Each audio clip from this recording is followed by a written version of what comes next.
What's up? Hey, am I on? Oh yeah, yeah, you're in. You're in. I gotta plug in my headphones. Hold on. Uh, hey, no, I'm just answering. So, greatest of all time athlete action. So, um, sets and reps pod. I'm sorry, I don't know what that is. So, I don't have an opinion on the greatest of all time athlete actions. That's. Have you ever heard of that, Michol? Isn't that the bat flip? Is that what it is? Hey, Can I vote? Can I vote? I'm voting bat flip. I don't. No. I think this person asked me my opinion of those letters as an acronym, and I don't know what it is. I usually Uh, know what it is, and sometimes I just say I don't because I don't want to talk about it. But I honestly don't know what that is. yeah, I'm not Um, sure what the discussion was. no, not much of a discussion. Just somebody asking before you got on. But no, this works. Yeah, you're in. I can hear you, buddy. All right. Well, we're good to go. How are you? Yeah, good. I mean, weekend was decent, and how about you? Believe it or not, I had a long day today. For the people that think I don't work, I just got home maybe less than an hour ago after leaving very early. So Hmm. no, I should no, I'm not. everybody out on the call should know that you and I were on Friday, and you wore Sam's shirt, so that was So that was you're impressive. Impressive. you're telling everybody I had no shirt on. How about that? Yeah. That's really interesting. Yeah. Yeah. Well, I don't have central air conditioning in my garage, and we spoke for a significant amount of time on a couple of the Viper Pros that you sent, and that was actually a series of conversations. We've had several of Yeah. these for a long time, and Yeah. I now have a couple, and I did a couple moves right. I thought I did them okay. Actually, you did a great job.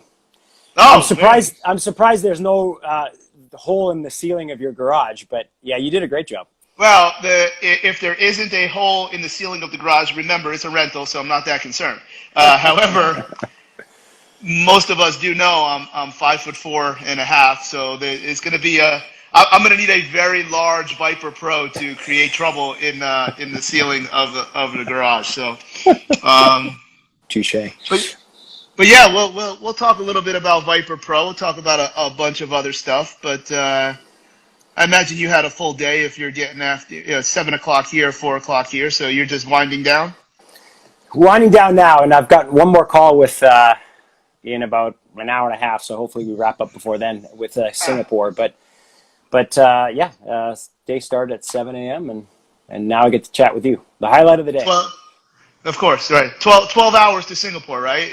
Are all the countries in the Pacific Rim 12, 13-hour difference? Yeah, what is it? So it would be 5:30 would be 8:30 ish their morning.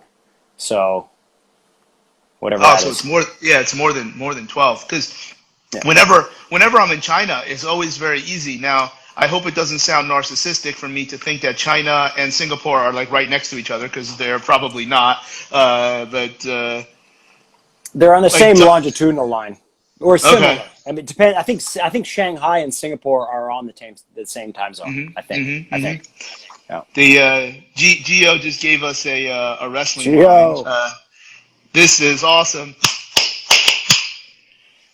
Of course, probably that is stemming from the hockey chants from Madison Square Garden.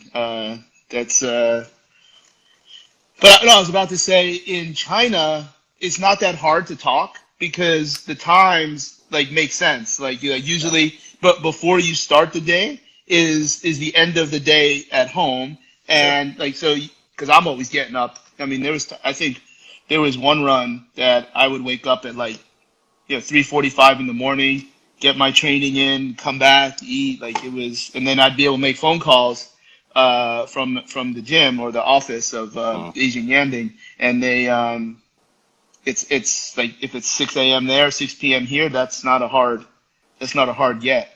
Yeah. Yeah. I So always do well flying with the sun. If I go to Europe from here, I really struggle with that. But when I actually go west, to Asia or Australia, it seems to be a lot easier for me. I don't know. Yeah, because you have a choice, like going from California to go to Asia, whereas I don't think I've ever gone from like the New York area to like you would always go east and you go all the way over, Antarctica because out of the New York airport you can get the whatever the A380 or whatever Yep. that Direct. plane is. You lose your internet for a little while because you can't have it over the North Pole, and then you can't have it in China. So Yeah. once you reach their airspace, the internet kicks out. But there was one time it was delayed 11 hours. And everybody's like flipping out, and I'm like, yeah, I don't have to work till 8 a.m. tomorrow, so I'm fine, like whatever. The worst of that trip for that delay was the dude that does my suits. His schedule got messed up, but he still came to the hotel and did whatever he had to do. That's right. So You get suits when you're there. I remember that. Oh yeah. I have the suit that I'll be wearing next week was made by Johnny. I'm pretty sure that's not his real name. So it's he speaks well enough English. So the first time I ever went, I showed him 3 pictures. I showed him a picture of Batista wearing a suit. I showed him a picture of John Cena wearing like this wild blue plaid because if you're really built, you can get away with that kind of nonsense. Right. I'm not saying I could, but John Cena certainly could. And then The Rock, which was a black, very very light pinstripe, and I go like this, meaning he could choose. So he picked the easiest one, I think, and that's what I'll be wearing to the wedding next week. Nice. That's it. So that is professional athlete legit though. When you fly and get your suits, and they actually come to you. Yeah, but that's other level right there. Well, it is very flattering to suggest that. However, I'm pretty sure that there is nowhere in the United States where I am going to find how a 52 double extra short athletic build jacket on the same rack with like a size whatever 32 weight and an inseam of a 28. So I'm okay. whatever it costs Johnny to make them for me. I'm doing. I don't have much of a choice for that. Yeah.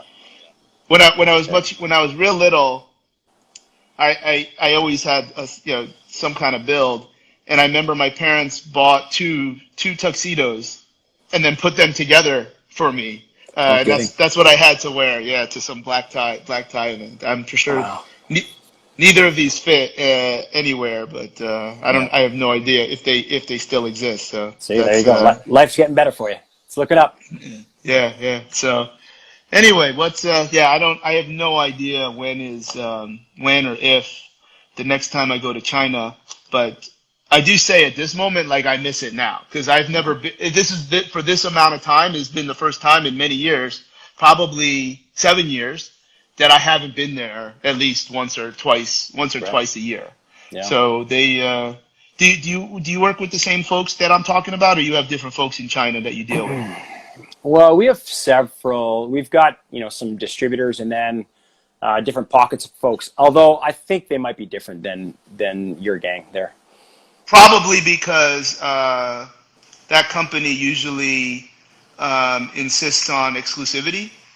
Mm-hmm. So if you have multiple distributors, it's probably not him. But they very good people, and they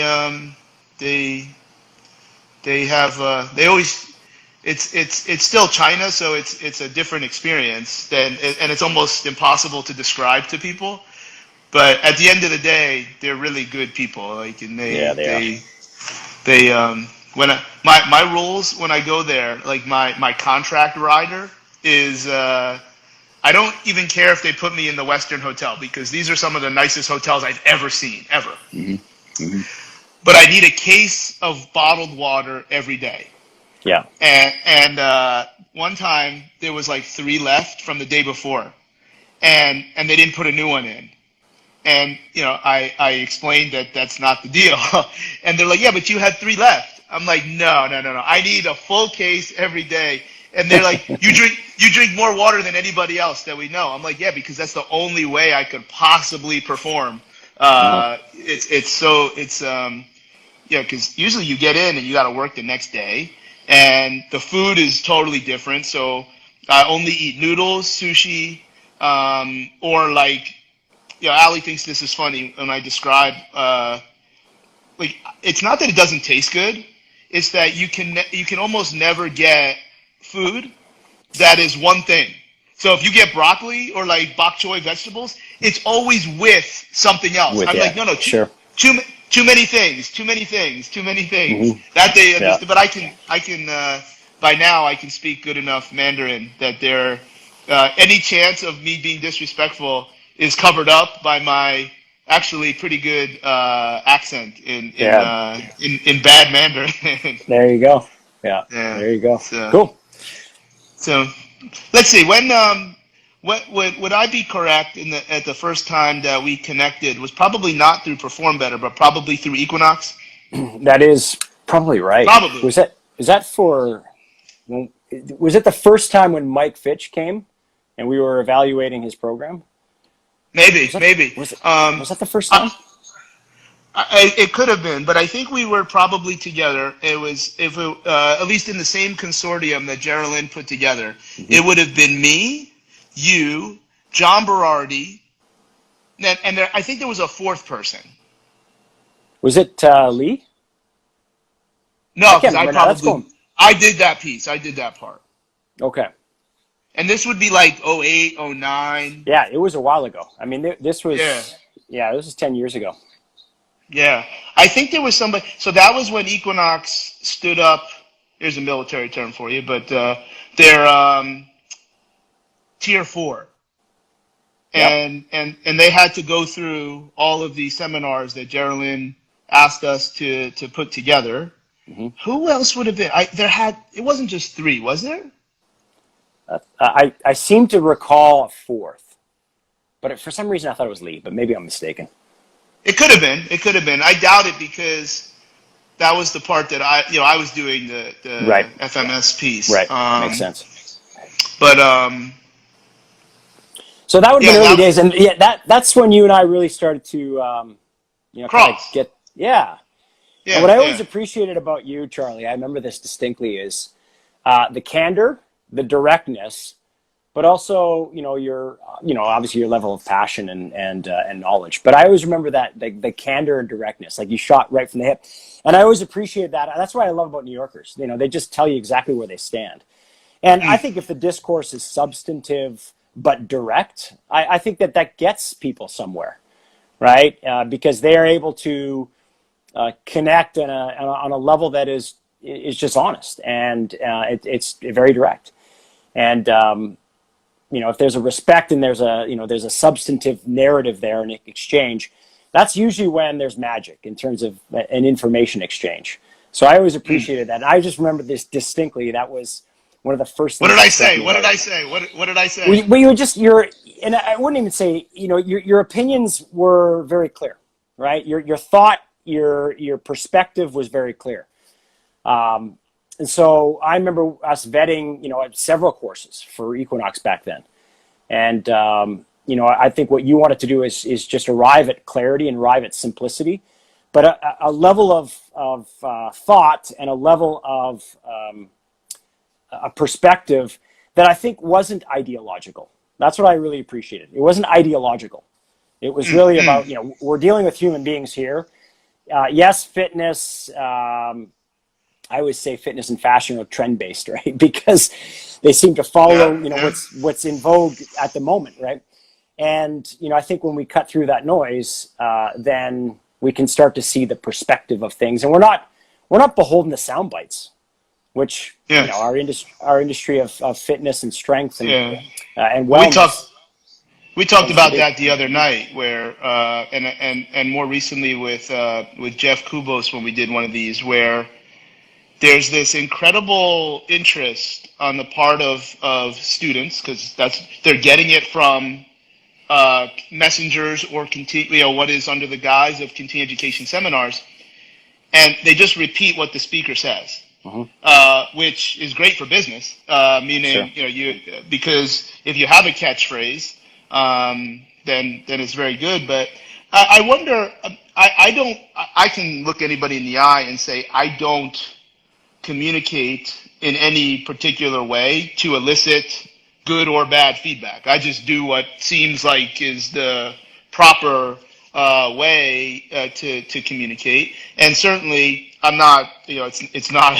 It's not ridiculous to say that I'm direct. There are some other words that I don't appreciate when people describe it, because it's usually that person that like for instance, I don't like blunt. Now, I think a lot of, and that's just me. That's on me. It has nothing to do with anybody else. Because a lot of times, direct and blunt typically mean the same thing, except direct is potentially a message that is positively received, Right. but blunt is a message that's not. One that I didn't. I remember having it out with the MARSOC command surgeon. I don't remember his name, but I know he's a captain. So to be a captain in the Navy is like a colonel. Like, so he's basically one below admiral. And he goes, "Well, you're always very opinionated." I'm like, "Hold on, Doc. Like, what is that? Like, no. Opinionated means I have an opinion. Like just because I say it doesn't make me opinionated.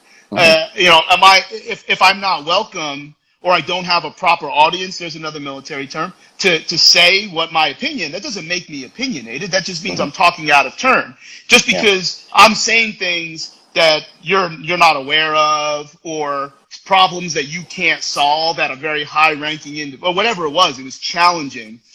But again, I wasn't doing, I mean, at some point that particular conversation became, just trying to mess with him, just trying to get under his skin a little bit, because I could.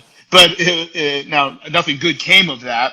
But I wonder, when someone says, like someone communicates direct, that's not without risk, and that's not without negative feedback. And because some people probably, prefer to, I can't imagine why they would prefer someone to beat around the bush, or to communicate in a flowery fashion, but it probably makes them feel a little bit safer. And I imagine that if someone like me communicates directly, I should probably pick and choose, because what do you think? There's probably some people that don't want that. I don't know. I've always said this. I've always felt that, if the discourse was direct, respectful, and substantive, I think that's where individuals arrive at places of constructiveness. So, if you're looking at the industry of fitness, wellness, and even S&C, although less so in S&C actually, in my experience, there tends to be a little bit more of a leaning in type of attitude, where there might be some, directness to the conversation, but there is a respect overall in terms of how you've kind of earned your keep. I think in fitness, it's more broad. There seems to be camps that begin to emerge, and then either the issues are skirted because no one's leaning in directly to them, or it's disrespectful, like the loudest individual tends to carry the room, and I think that what the industry overall needs is a discourse that is direct, substantive, and respectful. And I think that there's a lot of room to that. And so when we look at these markers of health and human performance as a company, that's what we look at. We look at, can we actually lean into these conversations, knowing that the body is complex and it crafts itself by these complex designs, and there tends to be a lot of different ways in which the body can reach a solution, right? Whether that's a movement solution, whether that's a health solution, whether that's a mediator solution in terms of chemical mediators, energy system solution. There are a lot of redundancies that are in the body. And so, if we can lean into those direct, respectful kind of substantive conversations, I think that's where the magic happens. At least in my experience, that's the way it's been. Well, I certainly agree, and that would, I think probably there is a a floating, very amorphous level of definition for what other people would call respectful as well. Well, let me say this, Charlie. The first time that I really saw you on stage was in Chicago, right? And I think I told you this story. And you were given a packed house presentation for Perform Better. Near the end, I think, of your lecture, you got certain individuals of the military to stand up. Yeah. And you not only paid them respect, you had an emotional reaction to that as well. And at that moment, I thought, there's a person whose head and heart is in the right place. Yeah, and, that really ingratiated me to you. Yeah. So that was respectful, right? It's interesting. That was the less than 1 week after I left there. As many people know, that was not planned. It's a little bit easier to talk about 10 years later than now. And they all came to see me, and that was. Here's one. The year after, in Long Beach, I did a talk, and I remember Mark Verstegen came to see me, which is like, oh my gosh, like, wow, like, because this was very early. You saw me. What you just described was my first ever. That was like my debut. Yep, that was. And then so a year later, or it was either 1 or 2 years later, it was a very. I don't know if I got to the big room yet, but there wasn't a lot of seats available, and I said something also. There, because the last group that I was involved in, I don't remember the numbers, but unfortunately it was -1 that came back. And I said something hopefully that resonated to people. And you know how it is at these events, like people always come up. God forbid they ask a question in front of everybody, but then they line up and so somebody had came up to me and said that you should go talk to that girl over there. And I'm like, there's other people. Like, no, trust me. Like, this is, and it never even occurred to me that in Long Beach, you're not far from Camp Pendleton. Mm-hmm. And however long it took, I connected with this young lady, and she was very, very offended that other speakers used the word warrior. Now, that personally does not offend me. There's no message that I am providing for anyone that uses that word, and I happen to very much enjoy the company of Martin Rooney, who uses that word. Now, she did not mention him, but I'm not going to let it dance around. That's not my. She felt that because that is a word that is very typically used in the Marine Corps, and she felt that, like, you know what it is, you know what a warrior is, blah blah blah.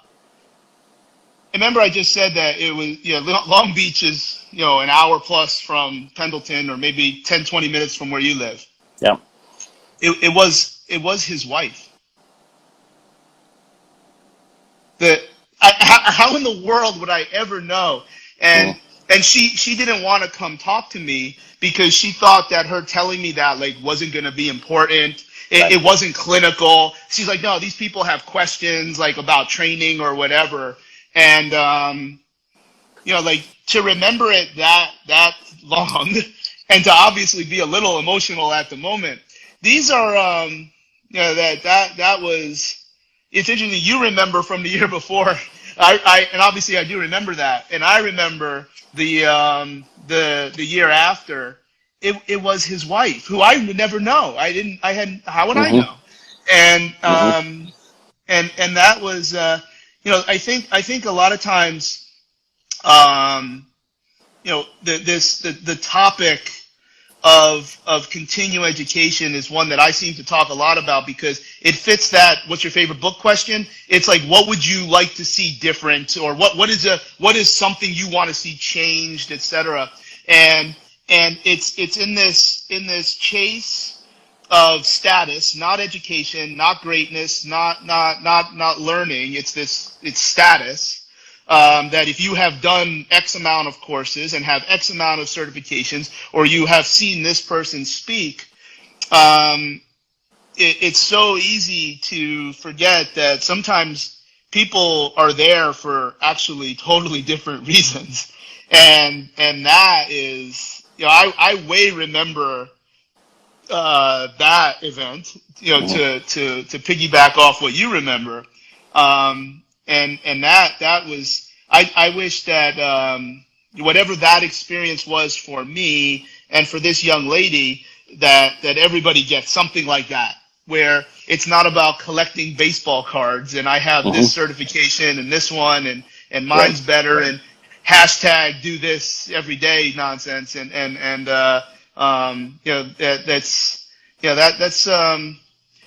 because what getting back to directness, the Equinox, which is just a completely different organism now than it was then, is I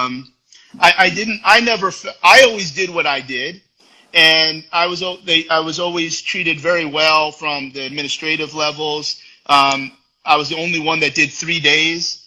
Those are the best, like the most memorable, courses, because that's where I got to try shit. Like I basically, talk about like doing your job, like you're not afraid to get fired. Like I just would do whatever, and I remember because there, I don't know that even that top level of trainer there, they were always coached to be direct. They I don't know that was always their culture, that that somebody could like just actually get up there, say the truth, and everything would be fine. Because if they were to say the truth, particularly involving a client, sometimes all hell would break loose, because then that client would go around the corner and tell somebody, and it would be all crazy. And I was able to, to this day, the first couple groups, whether, it was that very first year, there was one in New York, and that's where I filmed the first DVD. There was one in Palo Alto, and there's one in LA, and I communicate with people still from those 3 courses. And then the couple years after, still, that it's and then unfortunately when personnel changed, I don't think that communicating directly anymore was well received, and that's what I was saying before. I think it's not without risk, but I would also say, like, I was the same. Like, I didn't do anything differently. I didn't communicate differently, but because leadership changed, they did not appreciate directness. You had to pretty much lie or just say nice things. I'm like, well, we don't get better if we don't identify things that need to be improved. Well, here's an example of what I'm talking about. I mean, we had a conversation on Friday, right? And, you were pretty honest and direct with me about, the first time that you interacted with Viper before the new version, right? Yeah. And, you and I had that conversation, and that's what I appreciate. When you come to me and say, I looked at it and I said, it's a tube. And I'm like, exactly right. The idea of the design was not that we would have all these moving parts. It wasn't that it was going to be super complicated. It was a mass. It was a mass that, enabled us, how many years ago now? For us, I was still in Canada at the time, right? So it was 14 years ago. To take a look at it and say, all right, why are these farm kids so strong? Well, they interact with mass that they move around with. Right? It's omnidirectional. Largely, it's submaximal, because that opens up degrees of freedom. And, they interact with it like you would a bale of hay. And then there's the nature of that input on our bodies, like the nature of that loading on our bodies tends to, create an adaptive response over time. And it's like, all right, well, how do we mimic that without the mess in the gym? So we don't want any moving parts, because if you do, then you reduce the functionality of it, right? Because now there's a bunch of moving. It's simple, right? It's like a barbell being a bar with some saucers at the end of it. It's it's like a kettlebell being a bowling ball with a handle on it. Like, some of these things are simple in terms of their design because we can use them in unique ways of loading. And so, your assessment of that and then your articulation of that to me was like, yeah, like you were direct with me. I like that. I like the fact that you just shot right from the hip and said, Michol, this is what I thought at the time. Yeah. Right. And I just really appreciate that. Well, let's run with that left turn without being, and I'll do my best to not be derogative, is basically what I think was missing in 2009 when I was first introduced to Viper. First of all, let's also say, and this is not pandering, that seminar was one of the best seminars I've ever taken in my life. And it also fits one that I also talk quite a bit about on this continuing education piece, where it is imperative that every year to, at the very least, read a book, if not take a seminar of something that you think you disagree with. And this would have been that in that category. Now, something that you said magic a couple times. What was magical was people, not only was there a significant amount of people at that seminar that I knew were going, that were, friends and et cetera, because at that time I might have been just as guilty as some of the things I see now in terms of, well, why'd you go to that course? Well, because all your buddies were there, et cetera. Right. But there were people at that course that I had never met before, that I have hired, that travel, from Canada to connect almost once a year, like very, very close people that I had never ever met. So it's probably also easy to recall and then communicate things regardless of any of the topics, because it was such a powerfully positive emotional experience. Right. Now, that being said, I had seen the Viper through Equinox, because there was at that point I was under the impression that it was like exclusive to Equinox. So I'm like, Geraldine, how do they have this? This is like, how is, because I always look through the lens, I look at life through the lens of battle far more often than what I think is mentally healthy. And she's like, no. She's like, no, it's okay. They're not. We have it exclusively for general fitness or whatever that space was. I'm like, oh, okay, fine. And it was presented in two ways. One, which was very matter of factly with everything else. So basically, it was you're going to move your arms and your legs in some combination of all three planes, which is not to be minimized. This is crucial and very effective and very, very useful. But it was presented like, okay, you do it with dumbbells or you do it with a Viper. Right. I'm like, well, what the fuck?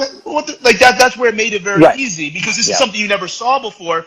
And then we started, it's a log. But it was being presented as something miraculous and dramatic. Right. It's true. And I've had that conversation with many people too.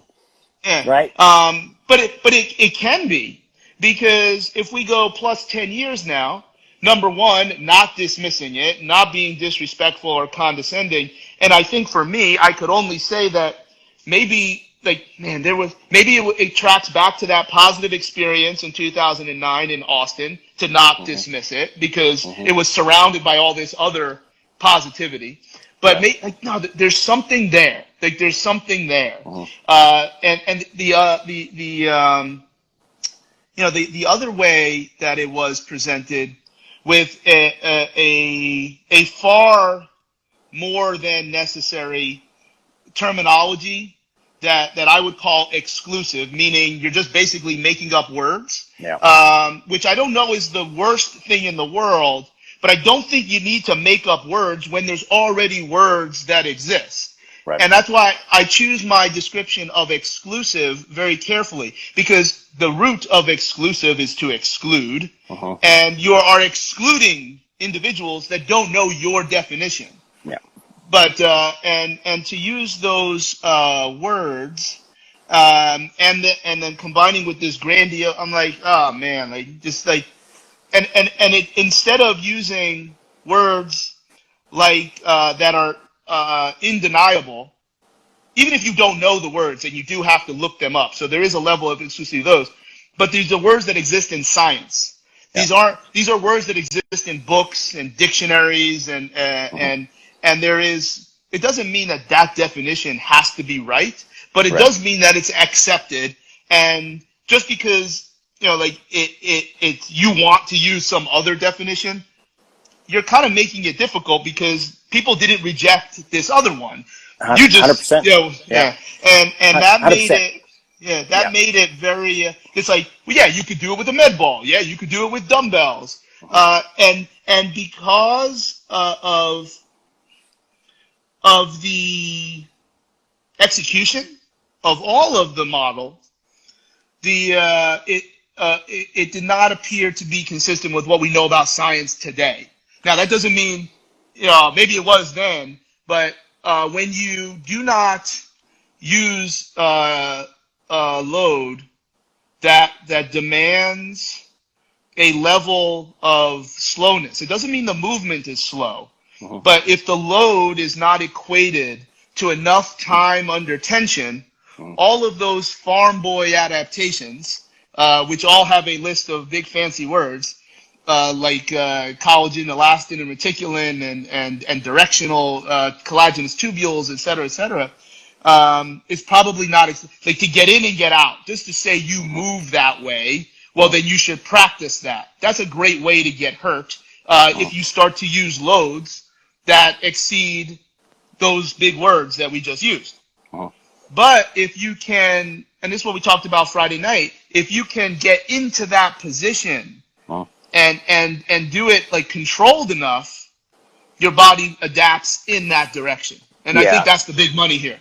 Yeah. So just to give some context to the listeners, I think there. So if we go back to the early inception of the tool, it was really looking at anecdotal evidence coupled with science that we knew at the time. Right. So the anecdotal evidence was, why are these farm kids so darn strong when you wrestle them? Right. That was kind of the question in the hockey.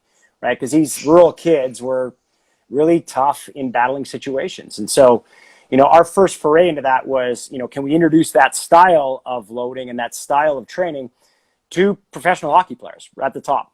They were the ones that gave us confidence to take it into the marketplace, because they were the ones that said, we feel positionally strong. We feel, more physiologically ready when we've kind of introduced, not eliminated the past, because they still did what they did in the past, but they were able to sprinkle in some of these, these omnidirectional movements into their training, and felt as though they owned a larger capacity for movement. So fine. So then, we kind of cut our teeth in the back trenches of training doing that.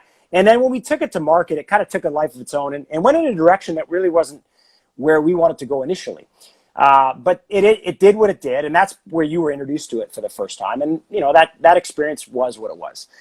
As of late, right, what we did is we said we're going to have basically 5 lanes that we're going to focus on. Right, that's research, and that's first responders, and that's athletics and everything else. And so what we then did is we said, what are the physiological mechanisms that will adapt to these types of perturbations, like these two types of inputs? And you and I talked about it last time. So, in our preparation, in our performance, the in and out is, the elastic recoil of the system. But to do that with load presents a potential risk of injury that you said before, just right now.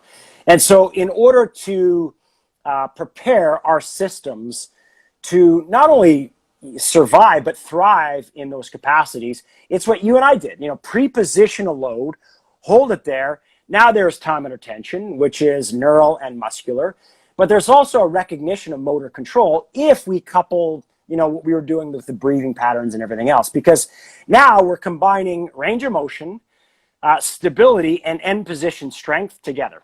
And if we're doing that, there is now compliance of the tissue, there's recognition of motor inputs, and there's a positional strength and capacity that we're building at the same time. So that is the prerequisite to the in and out stuff that, are more forced production, more on and off of the nervous system, and let's be honest, more recoil of the tendinous structures of the body. And so, it's all part of a process, but that process is trying to make an individual unbreakable if their environment is a three-dimensional environment, which it is, for a lot of athletes and a lot of first responders, et cetera. Yeah. I love the word omnidirectional. Number one, it's not made up, but it is a level of uniqueness, because it suggests, like, if we say omnidirectional, you can combine any plane you want now versus, triplanar, transverse plane. Like, I was having a conversation earlier today. I don't call it the transverse plane. I say twisting, because if I line up 100 people that I'm training or rehabilitating, more is going to know what twist means than moves in a transverse plane. It's just that's a great example of an exclusive word. But so if we say omnidirectional, so is it possible someone doesn't know what omni means? Maybe, but this means moving. And now I think if we look at that model, which, as we've said, is fun for one, is clearly effective.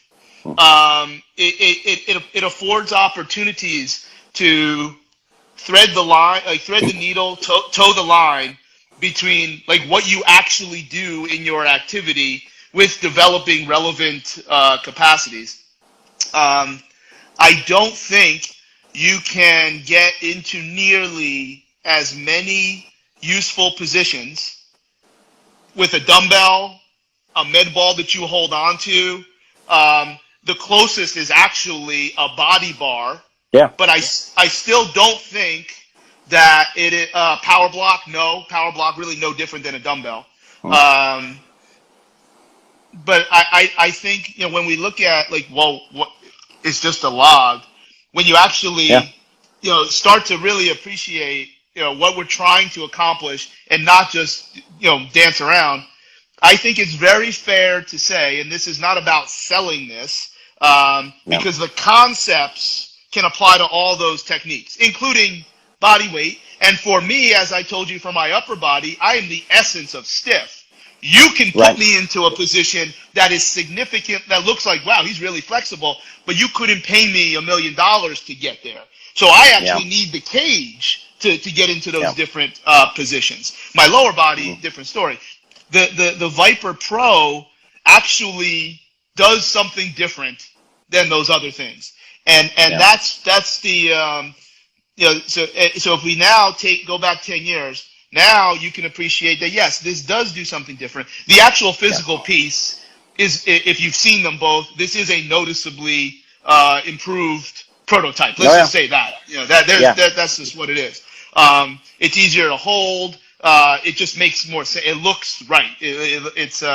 But to run this model, and you look at a Viper Pro and you look at power blocks, if you are a master, of which I am not, in this approach to training, you can accomplish a lot more with the Viper Pro, in my opinion, than with the power blocks. And that's not to say the power blocks are bad. They're very good.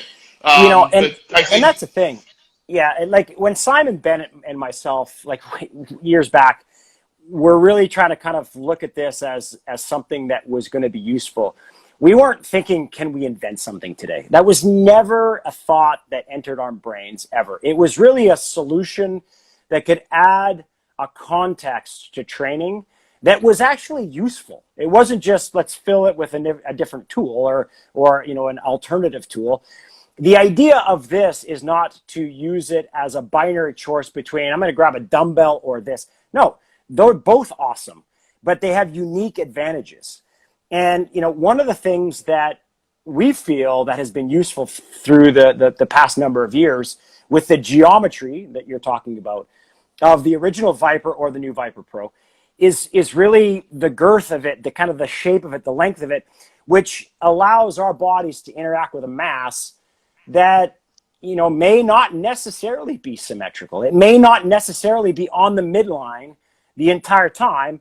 And it certainly may not be kind of concentric or closing a joint angle as we produce a force. It may be going long under load. It may be asymmetrically loaded. It may be task driven, based on, a certain length of reach and a certain interaction with the mass that lends itself nicely on land. And even, we're doing a lot of stuff in the water right now, which is catching a lot of traction, especially at the higher levels of sport, because, they want to stress the individual metabolically, but, at the later phases of a season, or, just to add cumulative stress load to an individual without a lot of allostatic load, we can use different environments in authentic ways. And for us, it's like great because it's a rubber-based product that, throw it in water, it's great. And so what we do is we say, all right, can we play fair with all these other great tools that are in the training space, but acknowledge where they have impact because of their design and function, and where this product has impact because it's design and function. And then, hey, we use them all, right? And that's, the best approach is consideration of all these good tools, so that we can pick and choose and know why we're doing it for, whatever outcome we're looking for an individual. Yeah, I think by default, even if you perform power moves, meaning you're moving a submaximal load as fast as possible, I thought when we were playing around with all this stuff, I got the sense that the angular velocities of the joints are actually still significantly lower than if you did other power moves or much less body weight sprinting. For instance, I've gotten into the habit in some of the, whether their rehab was not good, meaning you kind of have to, not good, incomplete, where they didn't do things that maybe I would have done a lot earlier, or they're right in the middle of post-surgical. As long as it's ideal with the protocol, and most of the time it is, I would always like to see them sprint dragging a sled before they sprint. So, like, if that's like a mini phase, a mini cycle where I want you to sprint 10 yards, but you will do it with a sled behind you, and it has to look good. You've got to meet your numbers, your work to rest, all of those things. And then you do that before you are qualified to do the exact same work without the sled. You would think that if you're taking the 15 pounds off the sled, it should be easier. No, because the sled creates this drag on angular velocities, but you are working just as hard. Sure. Maybe that's the difference of strength, speed, and speed strength, or even ballistic. If it's just body weight, I guess we should call that ballistic, depending which scale you use. But I think what's very similar, as I played around with some of the things that you had me do from a power standpoint, when you talk about the value of being in the water, it's very, you're kind of in the same boat anyway, because when you're so far outside of your base of support, and in this multi-directional, omnidirectional, unique movements that aren't typically loaded significantly, obviously the further you get away from your body, and then the further you get away from your body, it's just torque. I mean, physics says that thing's going to feel a lot heavier, even though the scale says it's the same. Your angular velocities are lower, and in theory, you should be able to recover much faster. In theory. Is that something is that what you're trying to suggest with the water? Yes and no. I mean, I think what water does is there are many things. What it does is obviously add a different environmental force profile for the individual. So instead of, a downward seeking force, to a large degree, it's replaced by an upward seeking force, buoyancy, right? So it unloads the joints. There is an omnidirectional drag, right? That is in the medium of water that there isn't in the medium of air. So there is that torque. There is those moments that exist with mass and momentum in the air. They don't really exist to the same degree in water. And so, but metabolically, you're fighting that medium all the way through. That drag is omnidirectional, right? So you can't carry momentum in the water. You can't initiate it and then, you have it turn off or have the system kind of just flow with that momentum. So there is a tendency for the nervous system to stay on longer in the water if you're producing a force, because you can't let momentum carry it, which has a benefit and drawback, right? Because quick is about nervous system turning off. So the fact of the matter is, in air, if we can generate a pulse, right, a kinetic pulse through an action potential, and then it can, get out of the way and down regulate, that's speed, right? You look at even the sprinters right now in the Olympics. I mean, the quickest ones are going to save, economy of motion, save energy, and also have a quick impulse, and then turn off quickly and allow momentum to carry their limbs. So there's a kind of a limb articular velocity that is important in that whole conversation. But in water, you tend to have the system stay on for longer. You've got an unweighting of the system. You've got this kind of omnidirectional fluid dynamic, right? So the buoyancy adds pressure to your body's cavities.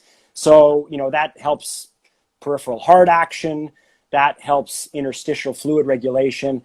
All these things are actually quite beneficial in terms of effort level and circulation of fluid in the body. And it is a different impulse into the body where the body can take advantage of it in different ways. And the exposure to that can lend itself to better recovery of joints, but yet still an effort level as it relates to energy spent. So, whether you're talking about that later phases of a periodization model, right? Let's say athletes make the playoffs, man, the entire season of stress load is on their bodies. Yet, they still want to maybe rev the engine a little bit, but they don't want the cumulative wear and tear to kind of be on their system from a load perspective. If you're managing load, let's say, water's a great alternative. Water's a great alternative to metabolic efforts being high, but stress on joints being low. So, this interplay of introducing the water medium is something that, we play with quite a bit. And, it's actually useful. No, it makes a lot of sense. I can see what you mean, like yes and no, because the end game, yes, is the same, because the angular velocities from pulling a sled are lower, but not for the same reasons that obviously that is in water.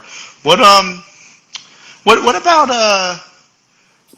unless you get a connection issue out of nowhere here, if I bring up something that I shouldn't bring up, what about putting water in the tube but using it on land? Yeah, ballast. Yeah. So, slosh pipes have been around for forever. I think, I think slosh pipes, they do a good job. They're active, what are they called? Dynamic resistance, I think they've been called, which is more maybe a sales term. But what we wanted to do, at least initially, and I think my brain doesn't go there for too long, because there's so much we can do with a mass that can be accelerated, that can be decelerated, and navigated around the body in omnidirectional patterns. And if the body can regulate that, right? So we talked about this idea of deadlifts and then shifting mass, like moving it through gravity, and dead shifting that. All these interactions with a known weight allows the nervous system to get more coordinated, but it also allows the nervous system to become more efficient at turning on and off. When the mass itself is moving, so let's say it's a child that's moving, you're picking it up, it's moving its arms and legs, whether it's a ballast-filled something, right? So let's say it's a tube filled with some ballast, some weight. And that weight is dynamic, right? Whether it's pellets or whether it's water. The nervous system tends to stay on longer because it's unstable. And so what happens is the system stays on because it's trying to stabilize something that's unstable. And I think there's a lot of value to that, but there's also there's some degree of consequence to that, because are we really teaching the nervous system to turn off efficiently? Because, the name of the game typically was always, can we actually go into a training environment and turn muscles on and stay on? Which I think, if you're looking at time and attention and adaptation for remodeling of protein, like turning on satellite cell to activation, get more muscle, cross-sectional area of muscle, hypertrophy of muscle. All that has tremendous value. But athleticism is not just about that. It's also about the system turning on and off. And the off piece is very interesting to us too, because the quicker a system can turn off, right? The quicker the nervous system can turn off and downregulate, the faster the athlete and the more coordinated the athlete is going to become. And so what we wanted to do is explore a weight that has, going back to our beginning conversation, has no moving parts, right? It's very simple in design, kind of harkens back to the barbell, dumbbell, kettlebell idea. Very simple tools, no moving parts. They're masses that we interact with for specific adaptations. And all we're doing is introducing one that is kind of, farm strong. It's omnidirectional, sub-maximal load, omnidirectional. Can we introduce that idea of impulse as well to introduce that farm strong mentality, odd position mentality into a large definition of strength, which we have a lot of respect for in its current form. And all we're doing is introducing a slightly add-on to that conversation around force production. Yeah, no, and that's the level of hopefully non-intimidating science that gets, because my honest opinion, which is part of why we're even doing this, is that there's something there that this can do that other options can't do. Just like I would clearly, there's absolutely no reason that if you had to pick a kettlebell and a dumbbell, I don't know why anybody would ever pick a dumbbell. You could get any weight you want, etc. I don't know. And look, if somebody we got people in here, you can put it into the comment. I don't know what movement you can do with a dumbbell that you can't do with a kettlebell. I could think of a lot of things that you can do with a kettlebell that you can't do with a dumbbell. So right. I think models, methods, techniques, equipment, it's when it does something that something else can't do, is when it's going to find a home. And Charlie, I appreciate you saying that, because I think the most authentic we can be is to go back to why the heck this thing was created in the first place. And that's why, we're not trying to replicate things. And it's actually quite funny because, and I don't blame people, when people first grab the Viper Original or the Viper Pro, they and still, folks that are on this discussion right now, if you've ever seen someone approach the tool for the first time, you're going to see them grab it in the double handle, neutral position, neutral grip, and they're going to. No, they're going to do 2 bicep curls to the catch position, like you did. Yeah. And then they're going to do 2 overhead presses. Now, what makes me chuckle is it's always 2 reps, which is kind of odd to me. I don't know why. But what makes me, I don't know why. It's across the board. It's 2 reps. I didn't do curls. What I did was a continental clean, and then roll. Yeah, a continental clean. So that's where you put it up to your thigh. You got it. Sure. And then you just roll it up, because I used to. That was one of the few events that I was actually good at. But here's why I don't blame people, whether they do a continental clean or a bicep and shoulder press, because here's the nature of behaviors. Folks are trying to attach an unknown, which is the tube, to a known, which are exercises and movements that they know. Completely makes sense behaviorally. So what they do is they say, all right, I'm going to do 2 bicep curls in the, I'm going to say the bodybuilding resistance training vernacular, or the strongman log, which you're talking about, which is the continental clean, which is awesome. And then they kind of press it and they put it down and they walk away and go, that's kind of stupid. I can do that with a barbell, or I can do that with a strongman log. And the answer to both of those questions is yes. If those are your choices of movement patterns, the tool that you have in your mind is better. But the intent of Viper and Viper Pro was never to replace those tools. It was never to replace a barbell for your bicep curls, and it was never to replace a strongman log for a continental clean, because we have the utmost respect for those tools. What we wanted to do, honestly, is, can I get a bale of hay in the gym without the mess? Like, can I do that? Because I don't lift a bale of hay the same way every time if I'm baling hay on the farm. Why? Because I can't. because the first bale is on the ground and it's on the base of the wagon. The second bale is kind of offset, and I got to stack it on the first bale on the wagon. By the seventh bale of hay, I'm in all sorts of odd positions trying to get the seventh bale on the wagon, because every rep in life is going to be different if it's task-based, because there is no such thing as a repeated task, right? If it's task-based, if you and I are digging a ditch, we're not going to do the same movement pattern twice in a row. So there was wisdom to that style of loading and the adaptive response on a human body based on thousands of years of a human biological entity, us, interacting with chores, in life. And the uniqueness in that style of loading was submaximal, not to the exclusion of maximal, but submaximal, omnidirectional. So there was a vast degree of exposure to biology for thousands of years based on those parameters. And the idea is that we don't throw out, maximal lifts that are linear. Those are awesome. We do them all the time. But there ought to also be room in that conversation of strength development for submaximal omnidirectional load in combination with all those other things, if what we want is a outcome of force production that is consistent with the Verkhoshansky and Sif definitions of strength, which is more than just one. Like, there's more than one way to produce force. You can do it sustainably over and over again without fatigue. You can do it in odd positions. You can do it maximally. You can do it relative to your body weight. You can do it explosively. These are all, clearly defined definitions of strength within the S&C community, and for good reason.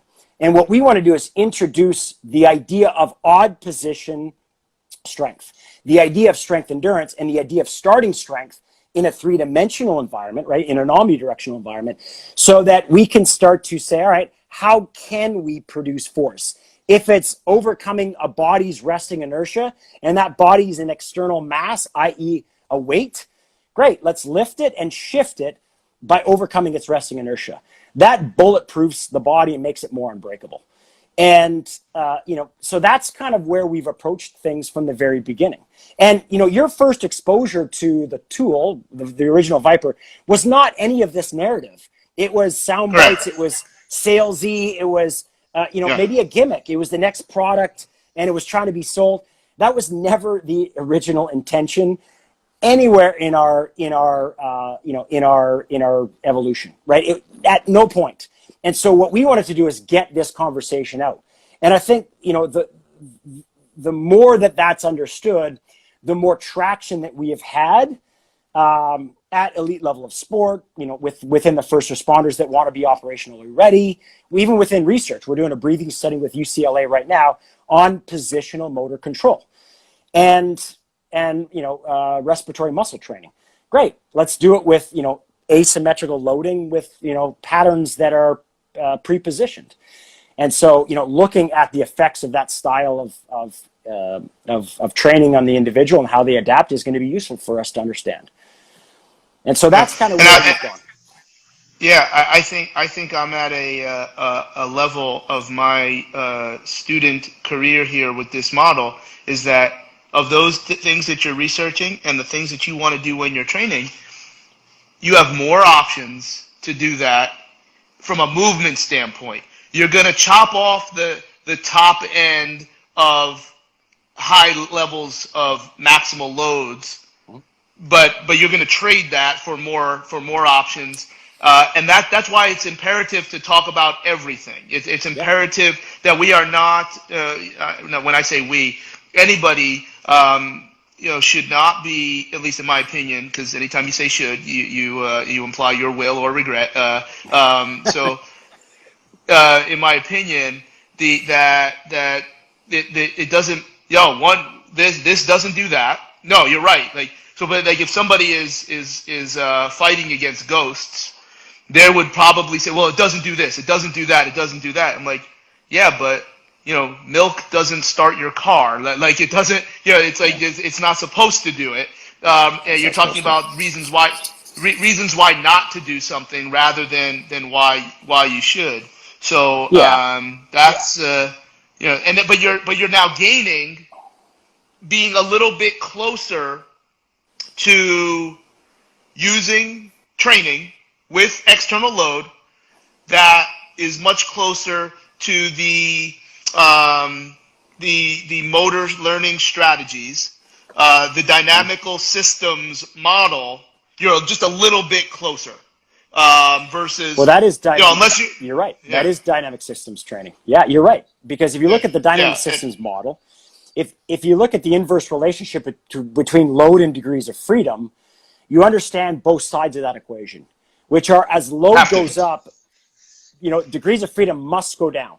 And that's a very important, appropriate, safe, cogent way of approaching training and consideration around training. Like load goes up, right? Degrees of freedom go down. Awesome. That's the way it ought to be. And we dabble and we spend time in that space. What we're doing is introducing a way to occupy the other side of that space too, which is as load goes down, degrees of freedom go up. And we need that exposure too, right? Because tissue remodeling, right? Lines of stress, load paths within the body. And Al Nash got it right with his quotes, right? Because, when we look at this conventional torque, first degree, second degree, third degree levered system of the body, a lot of physicists and a lot of biomechanists, a lot of mathematicians even Serge Grakovetsky, talked about how that those kind of the laws of Newton's three laws, the laws of the scientific laws, if you will, right, are not necessarily under the same domain as the biological laws, right? Because if we look at torque and degree and levers, in on a mathematical level, what we would then conclude when we look at Olympic weightlifters is that they should crush bone, they should exhaust physical energy, and they should rip tendon from the bone based on the forces that they are engaged with. And somehow they don't do that. And somehow they're successful at lifting this incredible mass over their head. And so that's where this idea of, we're not levers. We're not a fixed fulcrum. We are, compression resistant members swimming in body-wide tension that disperses these forces in biological ways. And so to remodel this tissue requires omnidirectional force. It requires exposure to stress loads, load paths that are not, in the same way all the time. And when we do that, we begin to build the chassis of our car or of our bodies. And the chassis is this omnidirectional matrix, which is skin and, fibrous connective tissue that provides shape stability. And a shape stable, entity, right? A biological entity can actually diffuse more force and can create more lift and create more body-wide stability than not. And so the idea of high load with reduced degrees of freedom become instantly relevant. The ideas of lower load with higher degrees of freedom become instantly relevant. And we play within that broad spectrum of continuum as opposed to being ideological in our approach. Yeah, and I think with all of that, which is all incontrovertible, like for instance, Louis Simmons would say the only way to improve, like when you train at percentages for rate coding, so it's a percent of 100. The only way to get those percentages up is to improve your 100%. Right. Meaning you are training completely differently. Yeah.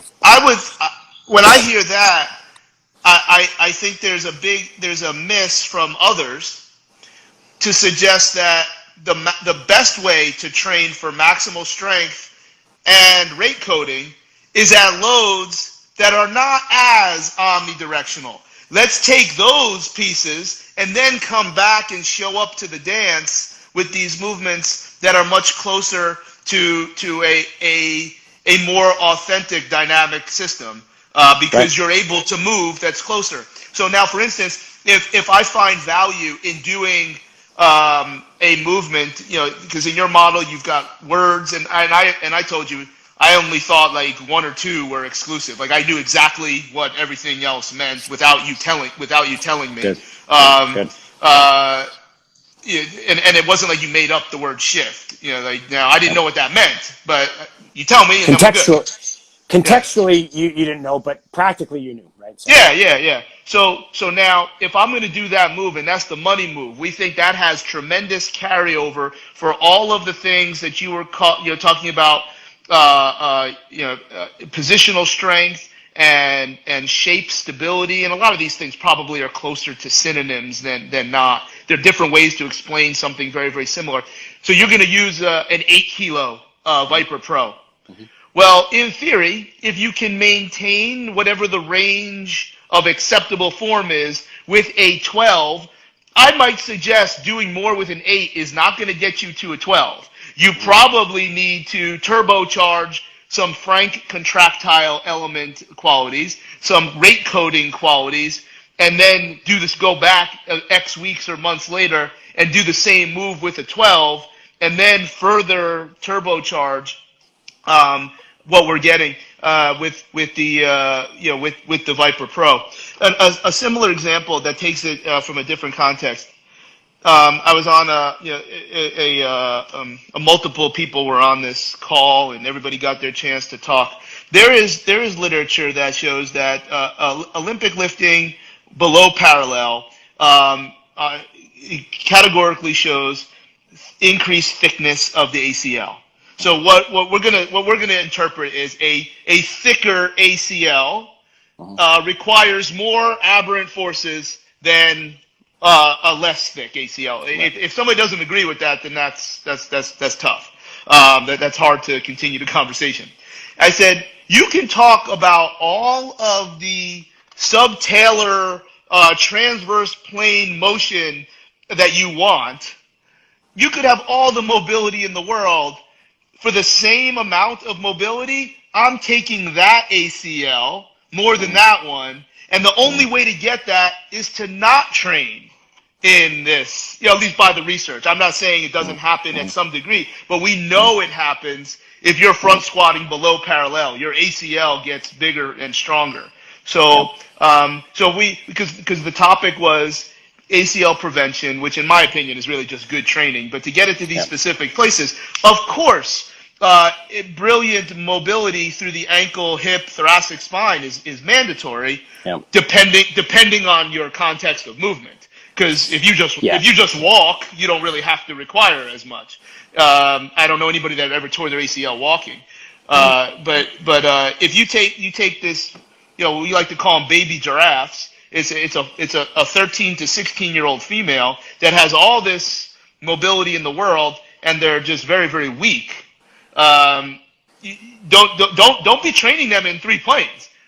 Put something very heavy in their hands, and let's get them to change levels and lunge and press over their head to create, whether it's frank strength or some of this positional strength. And that's I think similar. You need them both. Yeah, you do. And that's the idea of a continuum-based thinking approach to it's dynamics. It's like you said before, it's dynamic systems theory, right? So if we're thinking about mobility in absence of stability and end position strength, that lacks motor control. So we would say is do loaded mobility drills.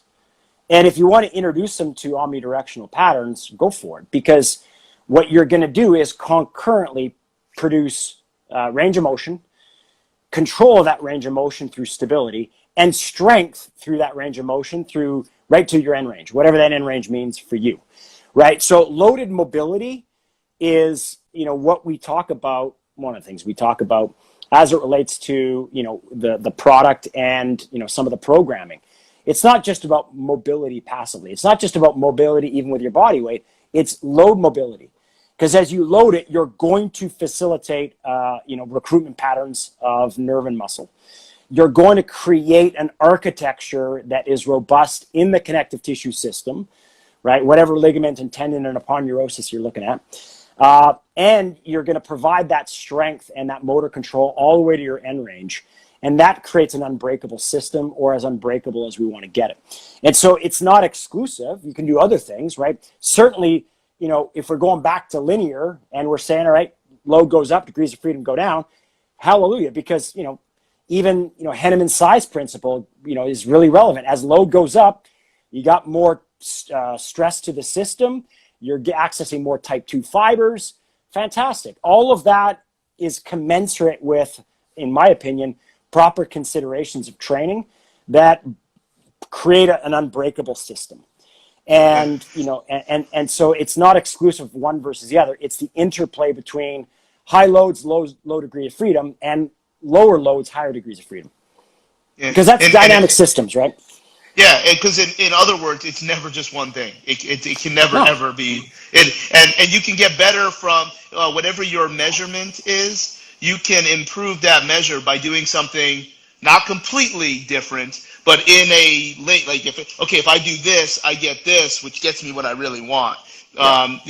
And sometimes if you're already really good at over here, doing more of it doesn't make you better. A lot of times it actually makes you a little bit worse. Not a lot worse, a little bit worse. Yeah. And systems biology and dynamic systems theory would say that, there are a lot of different components to this idea of movement, right? There's pressure in cavities, there's different structures, even skin is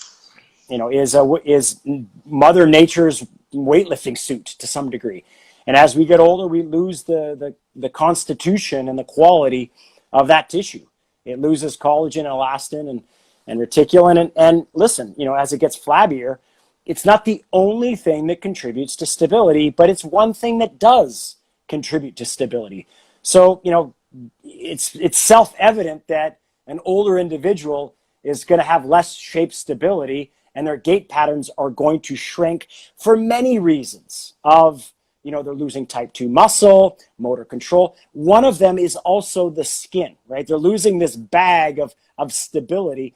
And it's not in binary terms. It's not that's the only thing that is significant, but, it's not that it's insignificant either. It's part of, a systems approach to how the body gets things done.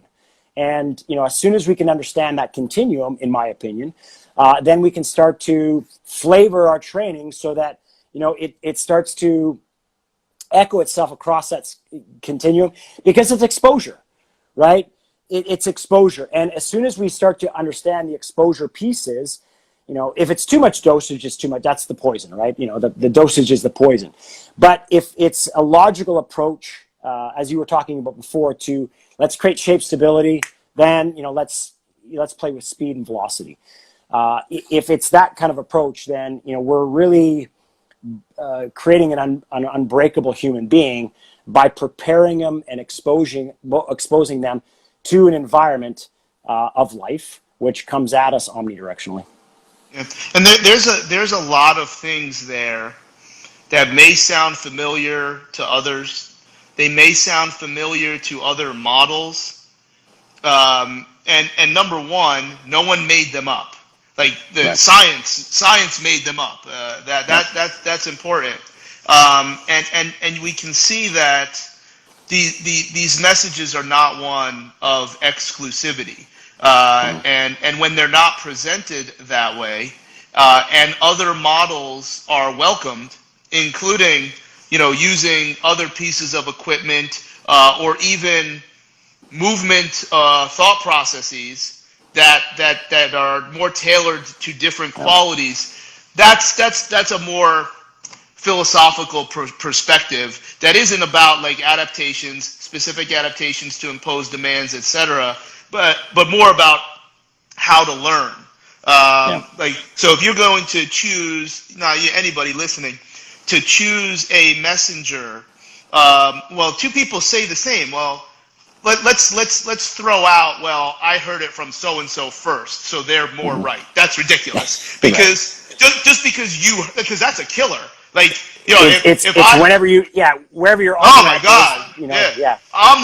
I'm really, really good at explaining to other people I'm right. I am not very good at explaining to other people why they're wrong. Because if somebody got to them first, there's models that obviously I champion that, because I've been in it for a long time, I could talk for an hour, never say the name of the commercial model, and not use any of the significant words. And people be like, yeah, that's obvious. Oh, really? Well, I just gave you FMS level 1, but because they were exposed in different words and with a different perspective, they can't. They still won't. Because you know me, I would say, yeah, but you're still not going to do it. Like you just agreed to me that was absolutely flawless thought process, but you're still not going to do it.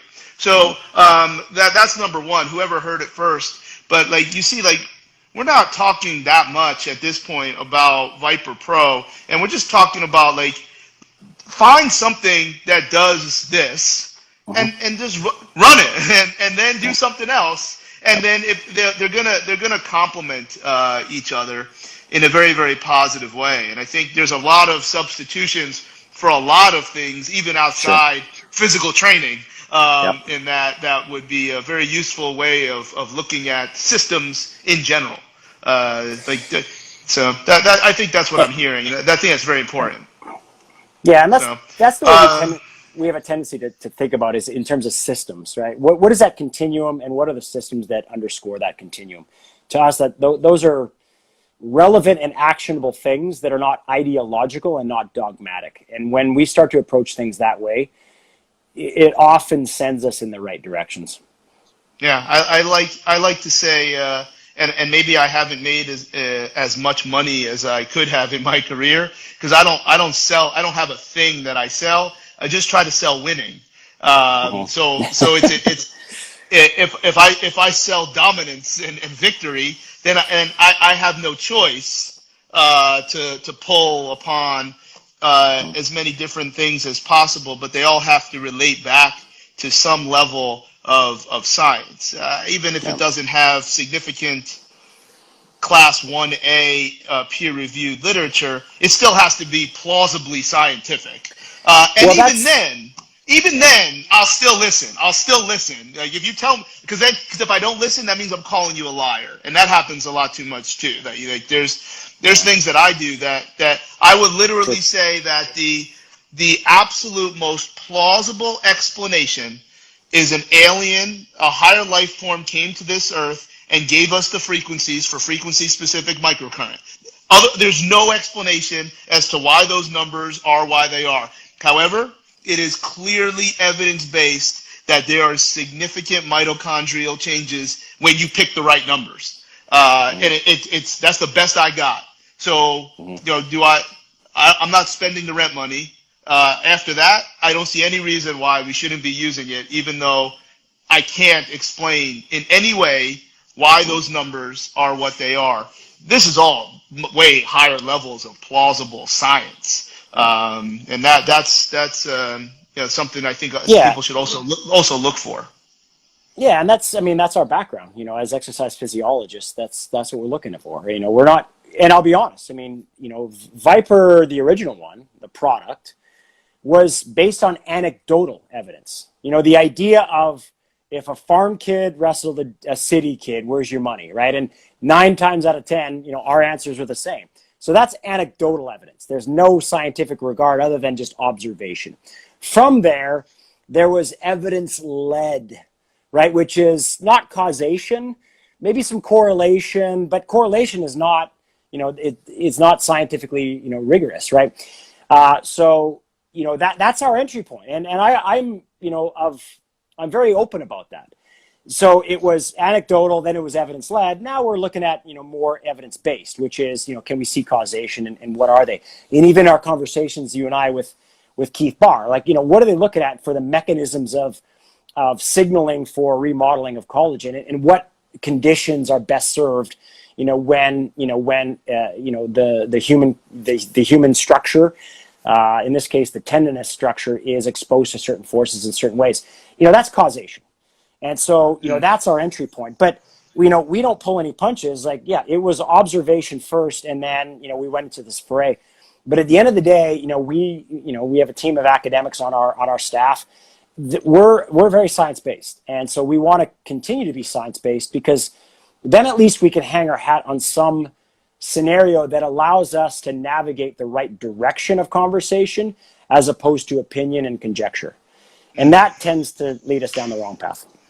I mean, maybe that's a good, one of my last thoughts. I don't always know how folks in like that are at the highest levels of scholastic research, but also dealing in pro sport, and obviously that is largely, at least in my world, comes from Australia and the UK. So I think a lot of time, and this is my own chip on my shoulder, that those folks, they look at me because they know I have a public appearance on the internet, so that means, I'm garbage, and like, that's my own chip on my shoulder.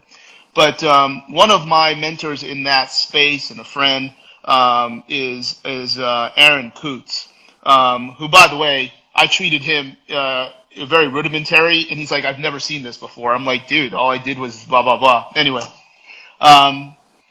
because I talk about a little bit of what you just talked about, and he goes, no, Charlie, you're a heuristic.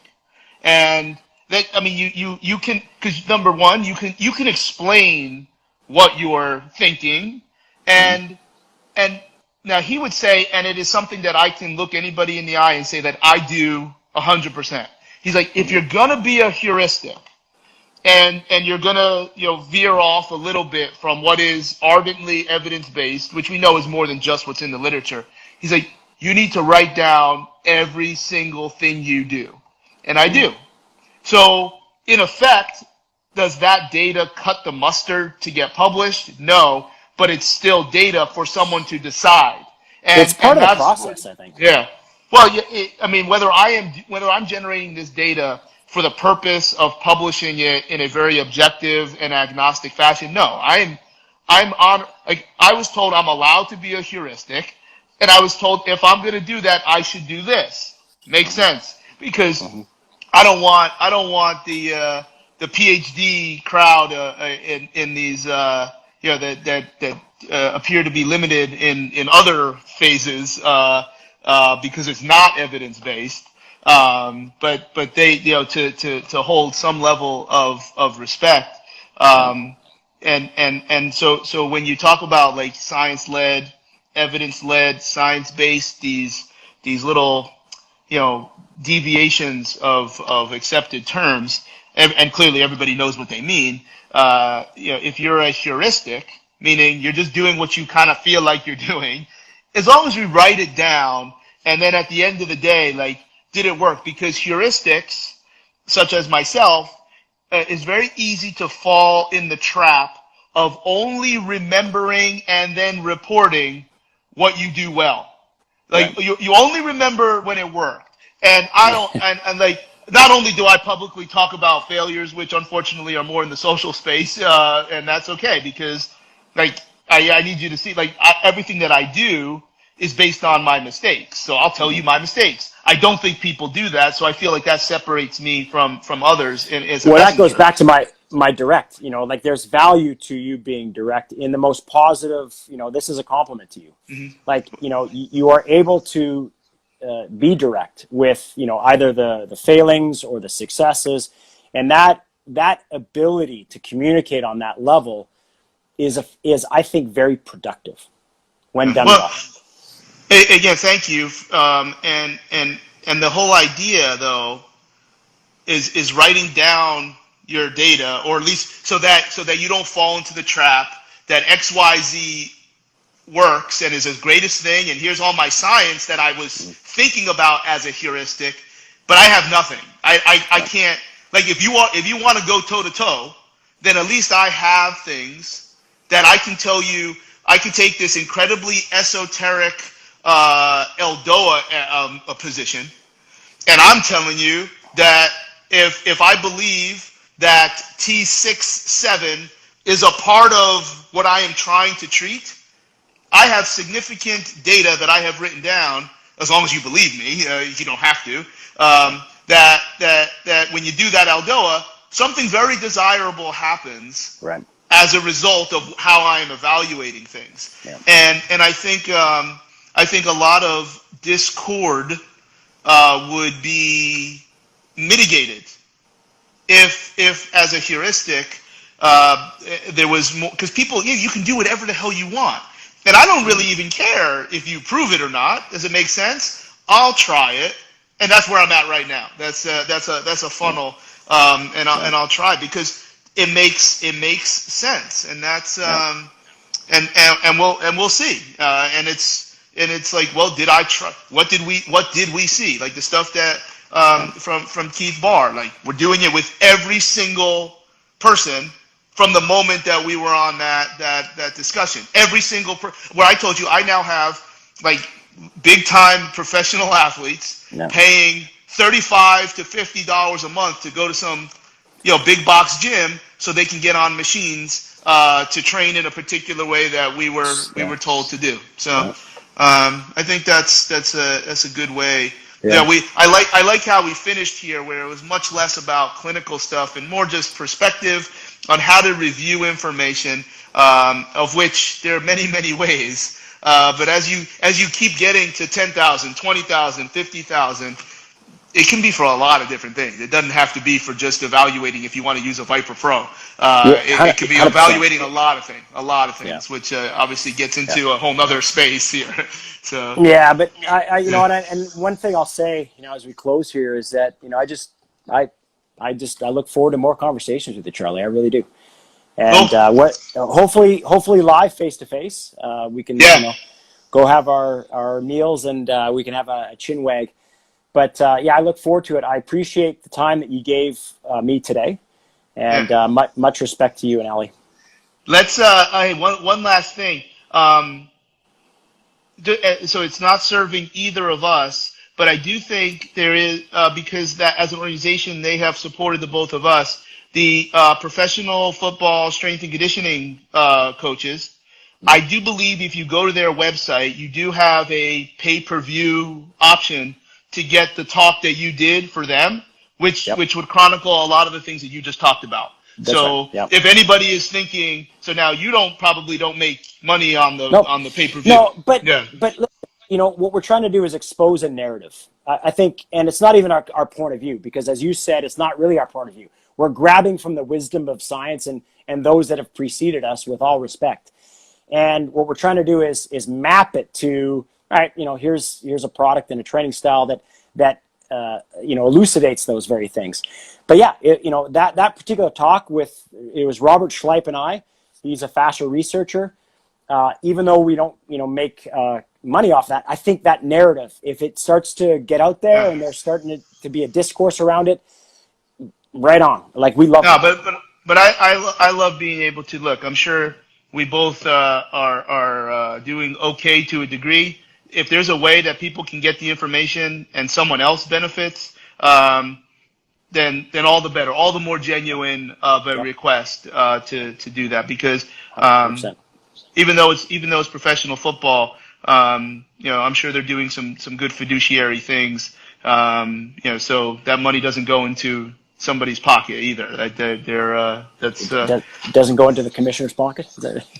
Definitely not for that. Well, I donated back my money for working for the hockey group with Mike Potenza, and I'm not saying this to say, oh, how great, I donated back my money. It damn sure better not be going to Gary Bettman. I can tell you that. I think Gary Bettman needs more money. Well, it ain't not from me. So. All right, man. I'll make sure it's down below the link that they can find your talk, which is really cogently funneling a lot of the clinical pieces that we talked about. Thanks. Appreciate all right, man. You well done. Thank you. Yeah, appreciate the time. Cool. All right, man. Be well. Bye-bye. Thanks, Charlie. See you. Bye.